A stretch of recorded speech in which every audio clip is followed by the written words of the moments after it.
అయితే కొంచెం ముందు వెనక ప్రతి ఒక్కరిని కూడా గుర్తించేటువంటి విధానం మన పార్టీలో ఉంటుందనేటువంటి మాటని మీకు తెలియజేసుకుంటా ఉన్నాను. మన ఉప ముఖ్యమంత్రి గారు, మన పార్టీ అధ్యక్షులు వారు కూడా ఖచ్చితంగా ఎవరైతే కష్టపడి తొలి నుంచి పార్టీలో ఉన్నారో, ముందు నుంచి కూడా పార్టీని ముందుకు తీసుకెళ్ళడానికి కృషి చేస్తూ ఉన్నారో వారందరికీ కూడా ఒక ప్రాతినిధ్యం కల్పించాలనేటువంటి ఆలోచన చేస్తున్నారనేటువంటి మాటని మీకు మనవి చేస్తా ఉన్నాను. దాంతోపాటు ఇవాళ కొన్ని కమిటీలు వేశారు.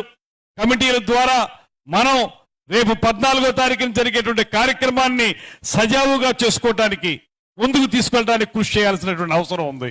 చాలా మంది ఇంకా మాతో కూడా అడుగుతున్నారు, మమ్మల్ని కమిటీల్లో వేయండి అనేటువంటి మాట. దయచేసి అందరికీ నేను మనవి చేసేది, కమిటీల్లో స్థానం ఉన్నా లేకపోయినా ప్రతి ఒక్కరం కూడా పని చేసుకునేటువంటి అవకాశం ఉంది. అందరం కలిసి పనిచేద్దాం. ఇది మన పార్టీ, మనందరి పార్టీ, మన నాయకుడు శ్రీ పవన్ కళ్యాణ్ గారి నేతృత్వంలో దీన్ని దిగ్విజయంగా నడపాల్సినటువంటి అవసరం ఉందనేటువంటి మాటని గుర్తించాలనేటువంటి విషయాన్ని మీకు